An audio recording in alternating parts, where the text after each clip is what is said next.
In this relentless race for market share, what does it truly mean to stand out? For decades, the business playbook has given us a standard set of answers. Innovate your product, slash your prices, or outspend your competitors on marketing. These are kind of visible external levels of competition. But what if, a big if, the most powerful, sustainable competitive advantage isn't something that you advertise to your customers, but something that you build within your own walls? What if your greatest differentiator isn't a feature, but a feeling born from your company's culture? There is some data to talk about it. We have heard that approximately that business unit with highly engaged employees achieve 21% greater profitability and 10% higher customer ratings from those with disengaged employees. There is even some research, I think it was McKinsey, with a more stark figure showing that companies with top quartile cultures, those in the top 25% of organizational health, post a return to shareholders 60% higher than the median companies. These numbers are not lying. There is a direct, quantifiable line between the health of an organization, internal wall, and its success in the external wall. And there is perhaps no one better to guide us through this topic than our guest today. Barry LaBov is the author, speaker, and the visionary founder of LaBov and Beyond. He's the author of the critically acclaimed book, The Power of Differentiation, which I can see there. A master class in how to build a brand that defies comparison. Today, I'm thrilled to have Barry on the Growth Hacking Culture podcast to go beyond the traditional pillars of differentiation. Let's be a little bit provoking. We have heard so much this bullshit about market share, pushing numbers, and so on. This is the time to break the traditional way of looking at business and working on something amazing, disruptive. Thank you, Barry, for being with me today. Well, thank you. I'm very excited about what we're going to talk about. I really do think there are topics we're going to discuss today that are not the norm, and that makes it exciting. I am excited. Let's dive directly to your book. So I was mentioning that The Power of Differentiation, your book, you are exploring how business can stand out in a crowded market. Most leaders immediately think of product, price, or market. Do you believe that work culture is overlooked, like people ditch it on the side? Is it really a pillar for true differentiation? I think work culture used to be overlooked 100%. I think today it is very clear that work culture is important because let's think about this. If you have a group of individuals who are supposed to produce your product or design your product and they feel disenfranchised, they feel like what I'm doing doesn't really matter and I can go get a job somewhere else for a few cents more an hour, what is going to be the result is, okay, you're going to lose a lot of those people. Okay, but worse than that, while they're there, they're going to do a lousy job. And I don't blame them. If they don't care and they're not given a reason to care, why should they?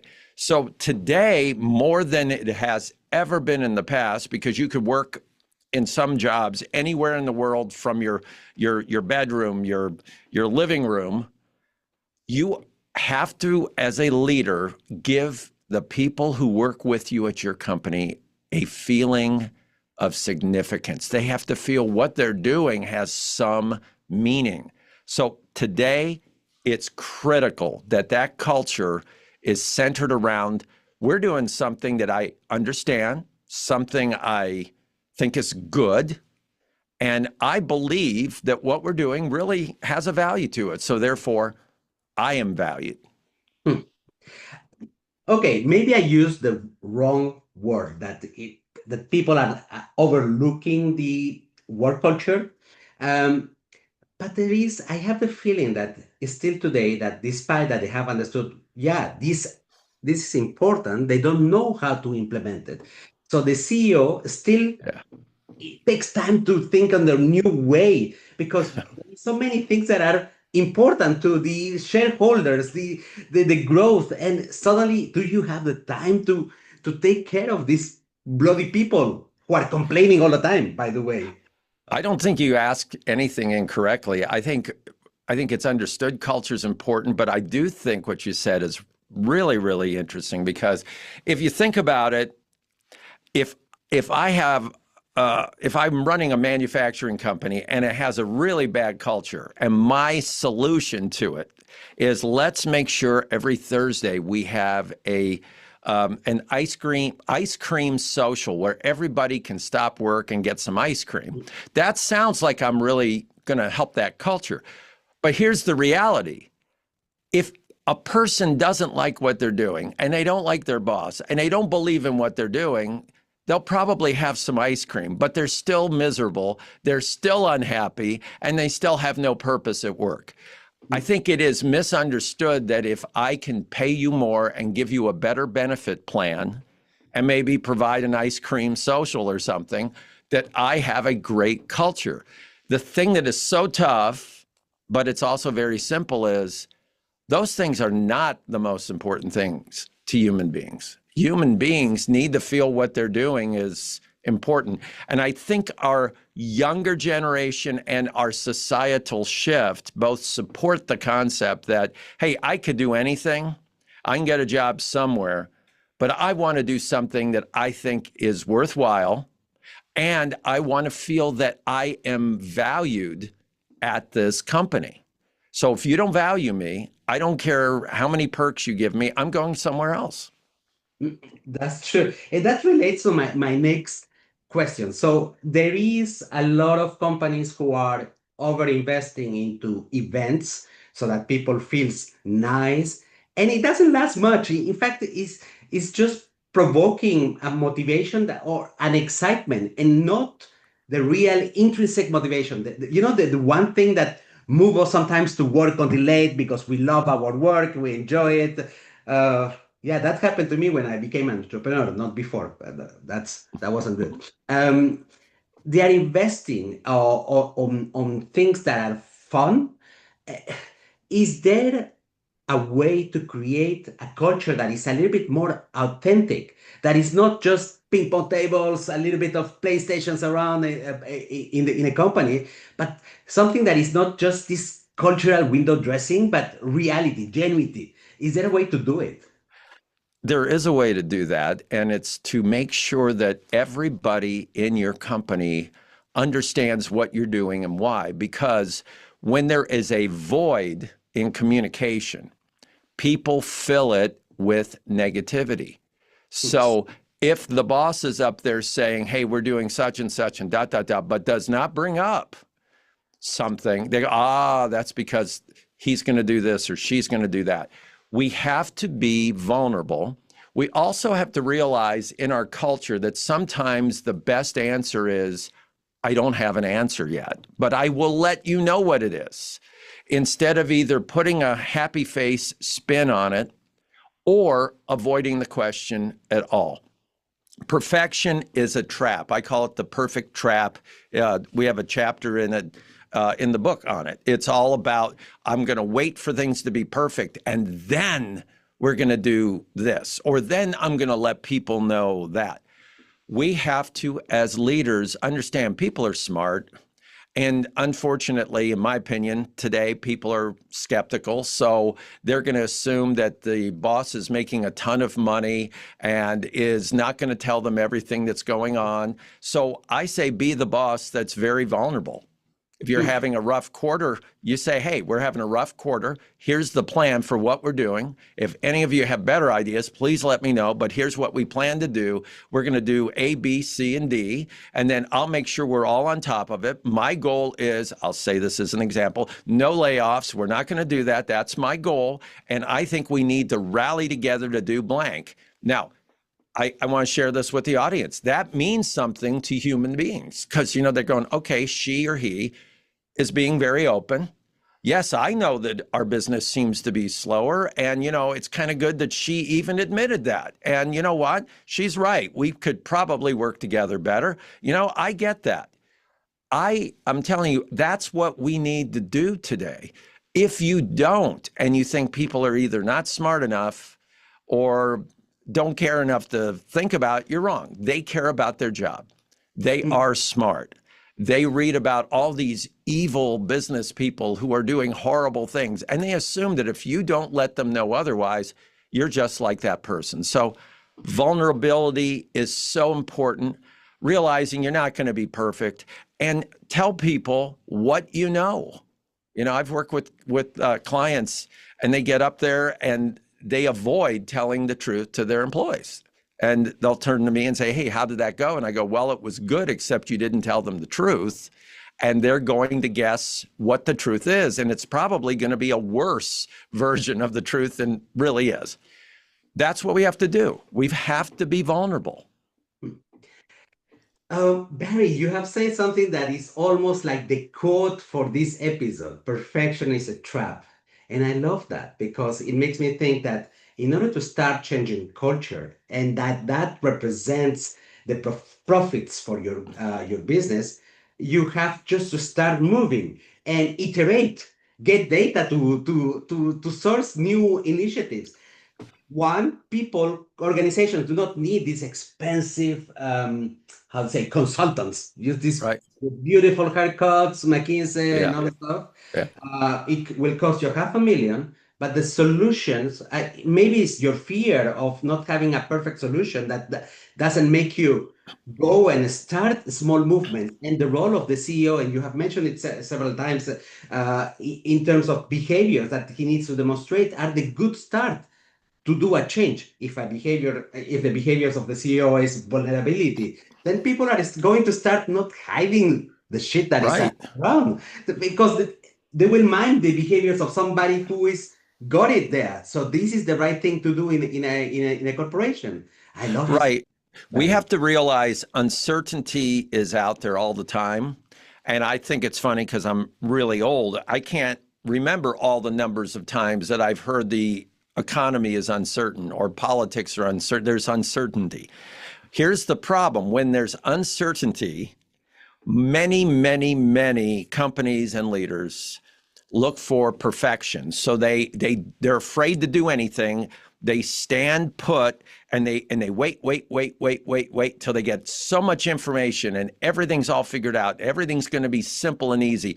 By the time they make that decision, the world has shifted. This so-called great idea of theirs already has been, already implemented elsewhere. The world's changed. It's not smart to wait for perfection. That's why I call it the perfect trap. It envelops you and you can't move away from it. I'm a former washed up musician. So I used to have hair. I wore a headband. I was in a rock band. And my music sold well under 1 million copies. Okay. The thing I learned as a songwriter is that many of our favorite songs were accidents. It was somebody getting onto his guitar and all of a sudden his fingers went to the wrong spot, or he's on the piano and his fingers went to the wrong place. And I go, wow, that sounds neat. Let me try that again. That was a mistake, but it was beautiful. We have to realize, forget perfection, make progress, be nimble. You make progress, you move forward, you tell people, here's where we're going. And then 2 weeks later, you find out, wait a minute, we got to alter that a little bit. Let people know. Say, hey, I told you we're going this way. We're going to tweak that a little bit because we also found out such and such. People get it. They'll go, okay, good. They're not going to say this guy's a turkey. This guy's nuts. They're going to go, hey, I like knowing these things. This is exciting. But Barry, I'm off topic completely. But when you mentioned that you are a musician, I certainly thought about Ozzy Osbourne. He's dead. Right. I was sad, and I watched the concert in television. It was beautiful. It was really beautiful. The last concert that he did 1 week before he died. Right. And I wanted to ask you, so because it may seem a little bit mystic, the story that we are telling people about the way people interact, solve problem, and live its value translate into an external brand identity for customers. Have you seen it live? Do you have any examples of, like, because they have the right culture, that is recognizable for the end customer, that these people really wants to do the best for us, the clients? Yeah, I work with a wonderful company called Lippert Components, and they work in a lot of different industries. And their CEO told me that they work very hard to make sure their employees realize they're significant. They constantly are asking for input from employees, and he thinks his culture is a competitive advantage because he has longer term employees who come up with really great ideas that help improve the products for the customers. And he said, that's one of our competitive advantages, our employees. And that's a great example because if they had constant turnover, their error rate will go up, but also their innovation goes away because they're putting brand new people on projects, and these people are just trying to catch up to understand as opposed to being masters of those products. So that's incredibly important. So that's a great example. Here's another true life example. I work with a wonderful company called Rev, R-E-V, Rev Ambulance, and they produce ambulances all over the world. I walked into one of their facilities and I asked one of their line workers, I said, what do you do? And he said, well, I plug in wire harnesses. I said, okay, you plug in wire harnesses. I said, so what else? He says, well, I'm probably going to quit. I'm going to go down the street and work at a marshmallow factory for 25 cents an hour more. So we started to talk, and I said, you know, each one of the ambulances going down the line lasts about 10 years, literally 10,000 people in its lifetime, that ambulance I'm talking about, will have 10,000 people will be inside that ambulance, and their lives will either be saved or protected by that ambulance. And now that could be the driver, it could be the technicians, it could be the patient, it could be the patient's family. And he stopped and he said, I thought I was in the wire harness business, not the life-saving business. And, you know, we talked about maybe he's in the life-saving business. So the leader of that company, who's brilliant, really emphasizes, hey, by the way, we're in the life-saving business. We're not in the wire harness business. If that young guy truly thinks what he's doing has an impact, he'll probably plug those wire harnesses in correctly. He'll also probably make sure that his fellow workers there are providing the right performance because, hey, people, we're trying to save lives here. And he's more likely to stay there, even if he's going to make 25 cents less an hour. But the reality is that many CEOs, they don't take the time to explain what they, and you mentioned it, in fact, to explain what the company is doing. Because, as you say, it's not about wires, candies, bread, or whatsoever. It's about the final outcome, the final impact that you have towards society, customers, and that is very rare that there is people taking the time to put it in a context. One chapter in your book is about storytelling, or maybe more than that, but I just paid attention to one of the chapters. So, and my question is, how do you make that a CEO starts using the power of storytelling to engage the people so that they understand really what is it all about? Great question. So this is, I think, another point for the audience where this is not going to be the normal answer, because a lot of times people say, oh, tell stories. Well, let's get a little bit more granular. If your story, let's say it's the ambulance company I just talked about. If your story is, hey, we've been in business since 1929 and we do $40 million of business and we have 500 employees. Okay, that's a lousy story. Now, it's a story, right? But why do I care as a customer? I don't care how long you've been in business. I don't care how many people are there. If I'm an employee, I don't care.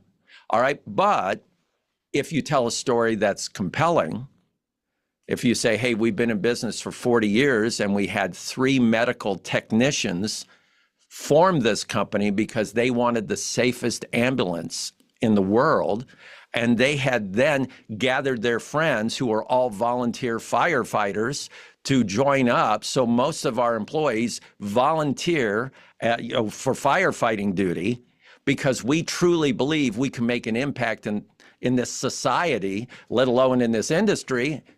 Then you go, well, wait a minute, that's an interesting story. So we have to look at these stories we tell. They can't be about the amount of machinery, people, how many years, or how big our factory is. It's got to be something that's interesting to people. It has to be truthful, but it's got to be interesting. And you got to get to, okay, but why did you start this company? And sometimes people don't talk about that. They just talk about the uninteresting things. So storytelling, when it's compelling, is very important.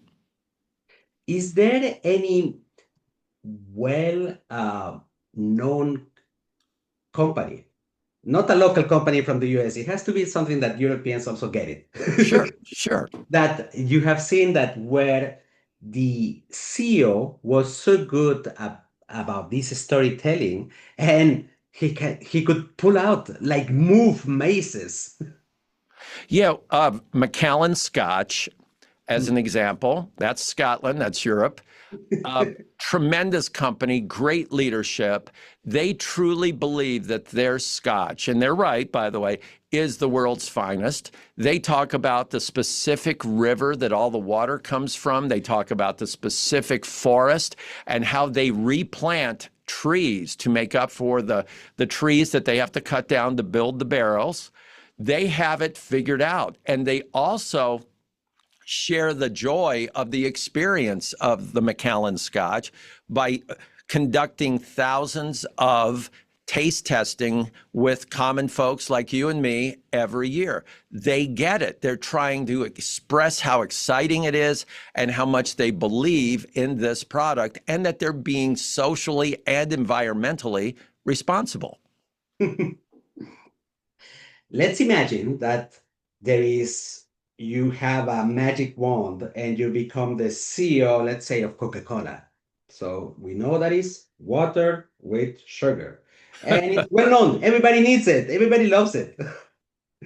um, if you wanted to change an established company in order to be more differentiated, already in our mind it's already like quite different. We separated from the other colas in the world because of the taste, because of the branding and what it means to us. I think about my childhood when I think about Coca-Cola, even though I wasn't a big drinker of Coca-Cola.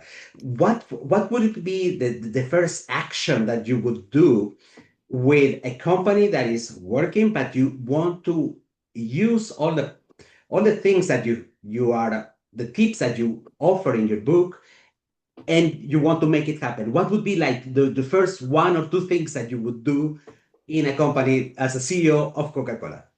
Well, the thing I always do with my team is we conduct what we call a technical immersion. And that is we learn. So the first part of that is we would talk to the customers, the consumers, and others involved with it. And we would ask questions. But one question we would ask is, what should we never change about this brand? So it could be Coke. What should we never change? The second part of that is we would literally go into their facilities, their factories, their plants, their design centers, whatever it is, and we would identify what they are doing that is unique so that that could be promoted. So we would not try to create a brand new product for them because they already have this brilliant concept, this brilliant brand and unique differentiation. So if I went in, that's what our team would do. We would discover, not try to create a brand new brand. And by the way, when they tried to do New Coke, that's why it failed, because they came in and they didn't discover and promote what made them great. They said, no. Now for something completely different. They did New Coke and it was a disaster. You have to determine what you do that's right in front of you. That's brilliant. Too many entrepreneurs, leaders, change the one or two great things they're doing because they think they need to do something different to be successful. And what we have to do is the opposite. We have to identify the very few, I mean, not 100, maybe 2 or 3 things that we do or offer or produce and say, you know what? That's why people love us. That's why employees come here. That really makes us unique. You mentioned earlier commoditization. That's why when these companies wrongly go down the path of commoditizing, that's why they ultimately fail, because what happens is they go, we do this and this, it's kind of unique. Okay, let's get rid of that. You know what? We also provide, let's stop providing that service. We don't need to. All right, that cuts our prices. Okay, great. Well, a few things happen. Number one, they do lower their price. If they sell for a lower price, make less profit, if any at all. They also lose the customers who loved the way they were. They're going, okay, they're faded glory now. They're no good. And then on top of all of it, they lose a lot of their best employees who came there because nobody does it like us.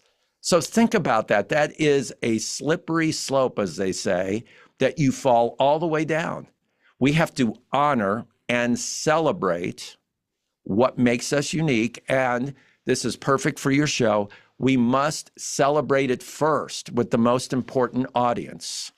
And that's our people, our employees, the people that sell our product, produce our product, design our product, build our product, service our product.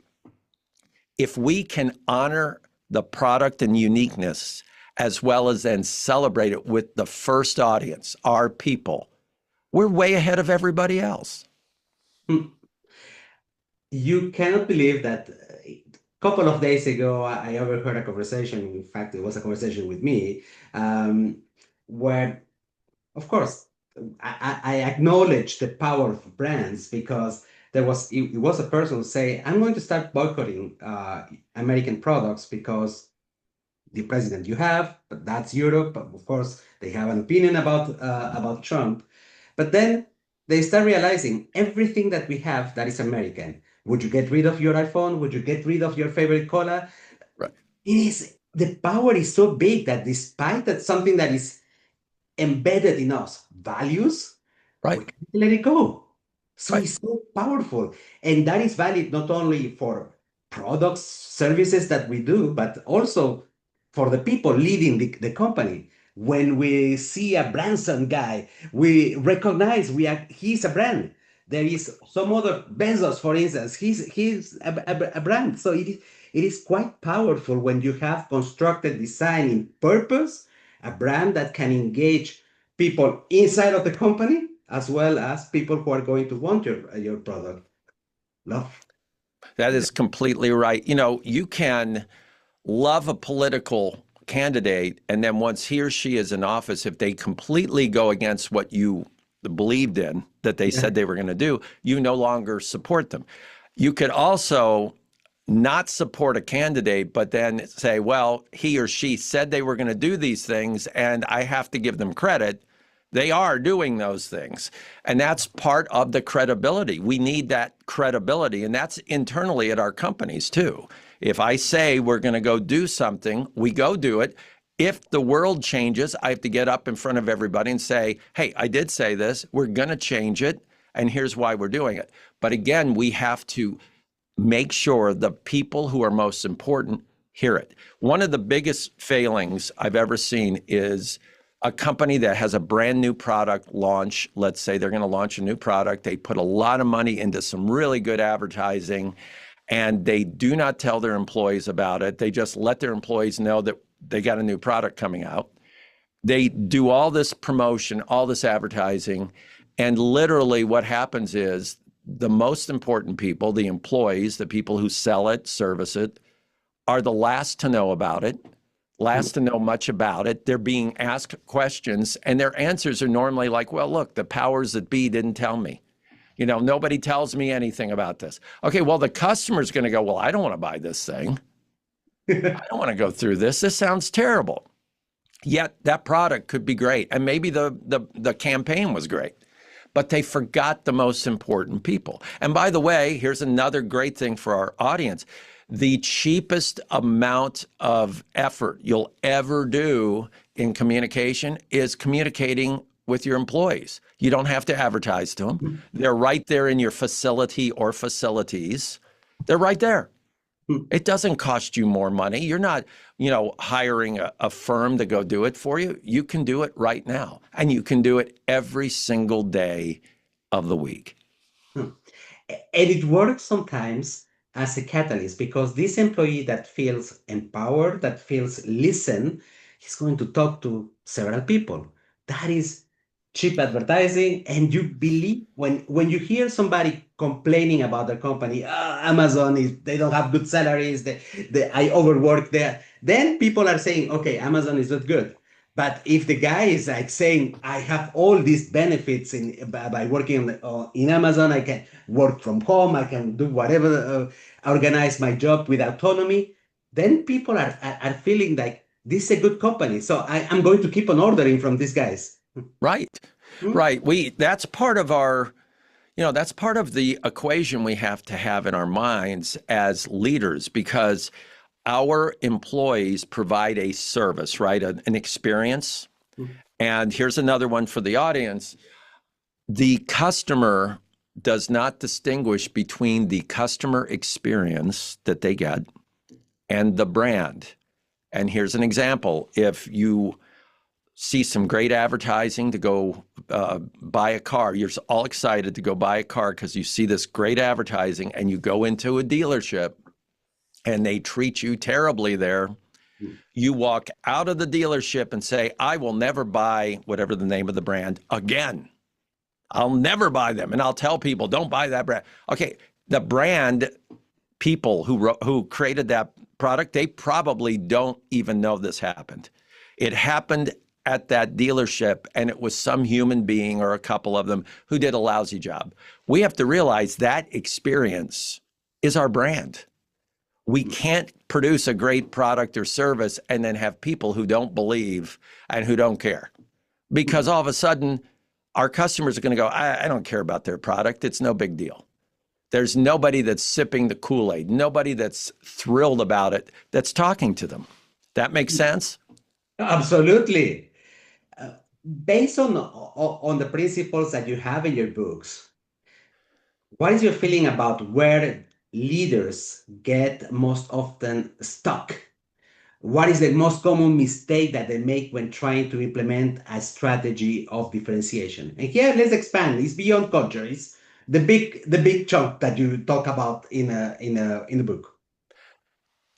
Leaders, most of the ones I've met, are good people.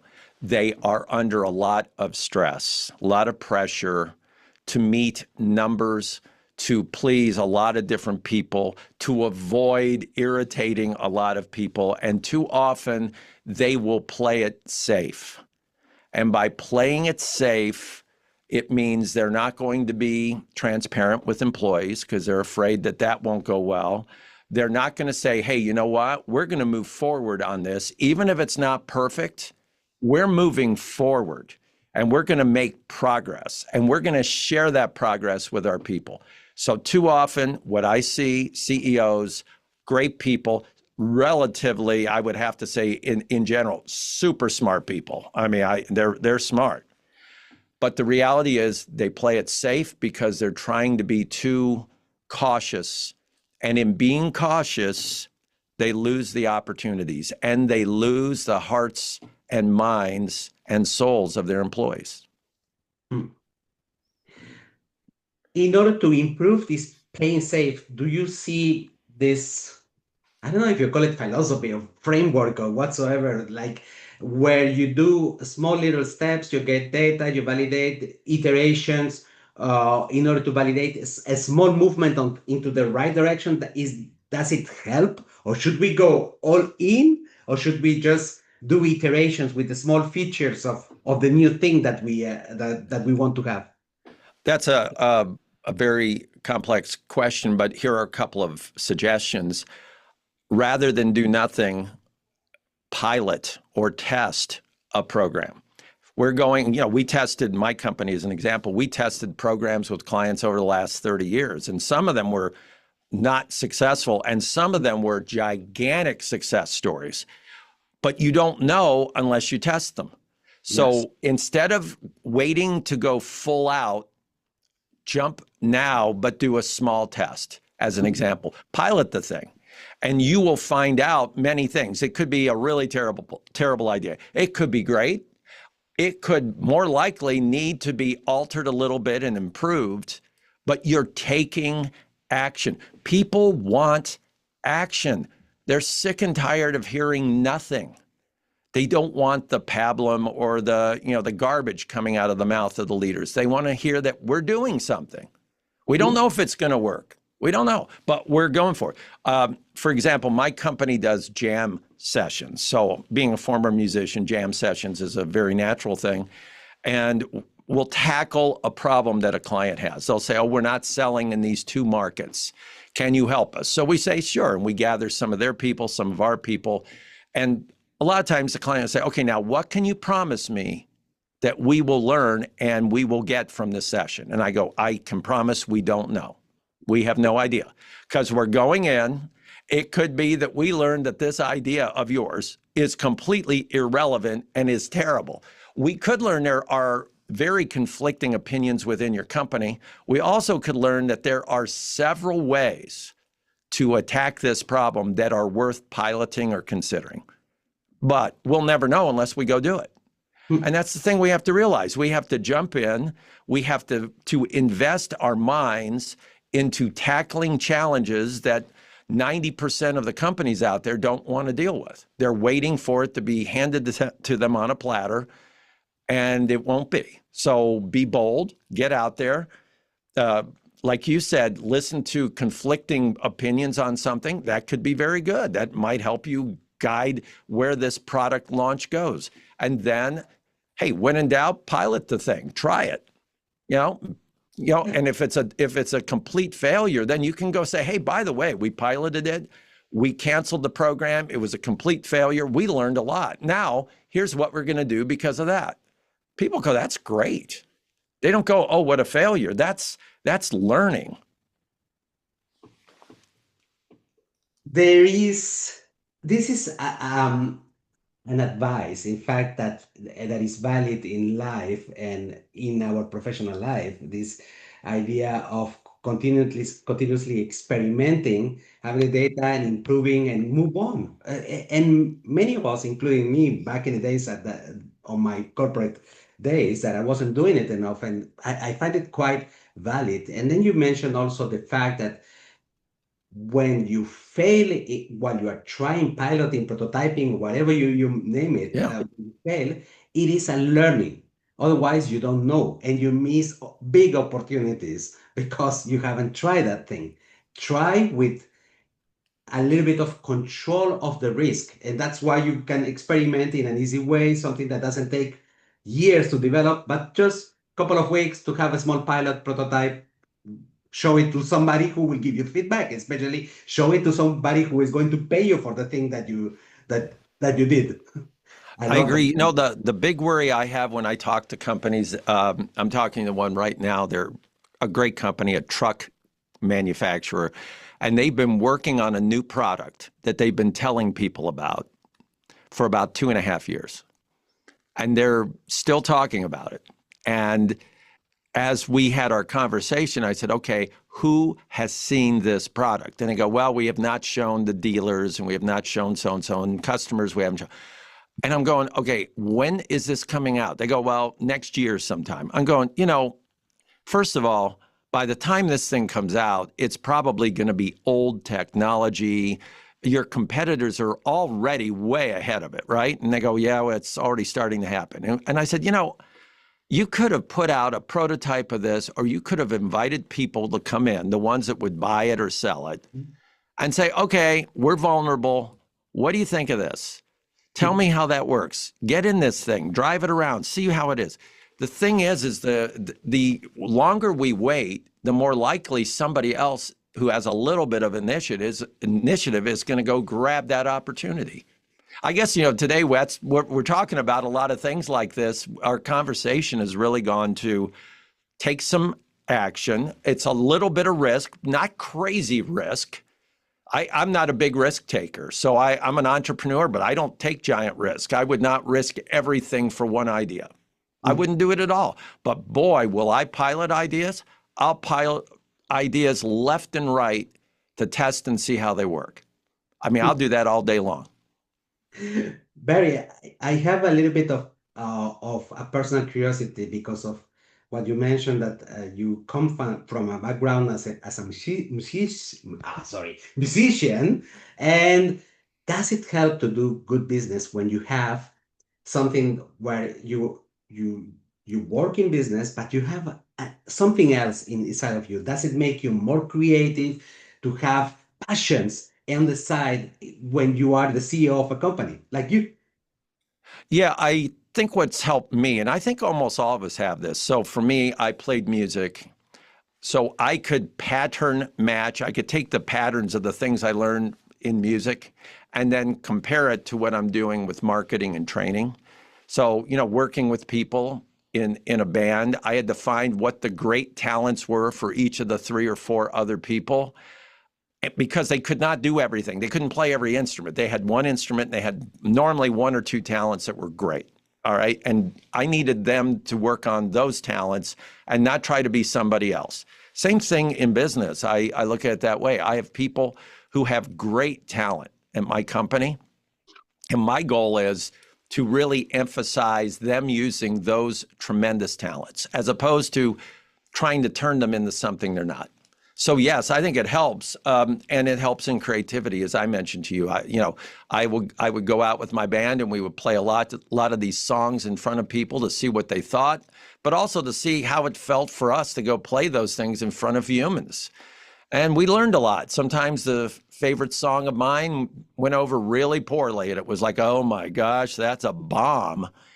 But then sometimes there'd be a song where I thought, this is stupid. And it was like our favorite song, the song everybody loved. The one big song that my band did is a song I don't even care for. But people love that song. And I go, okay, I mean, that's great. But that's why I needed that kind of input, because if I had a choice, I'd never hear that song for the rest of my life. Barry, I think that this conversation gave me a lot of insight about, in fact, a philosophy of how to create differentiation, but within the organization. How do you, as CEO, can engage the people? We have talked about vulnerability. We have talked about creating an identity where you communicate continuously with them, where you are not creating tick the box initiatives, but more about long-term engagement, developing intrinsic motivation.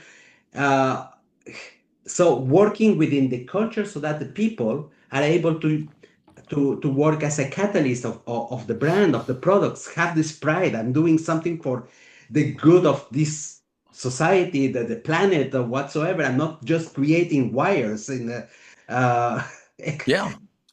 and that's and I love this conversation. Now, all my suggestion for the audience is, one, The Power of Differentiation, the book. It is written in an easy way to read, and that's something that is a little bit difficult because you may have wanted to go into the direction of being theoretical, like doing a model about in the marketing area. But I think your book is less about marketing and more about the complexities of the organizational complexities, which I love it. It is talking about humans, and we can relate to the different parts of the chapter.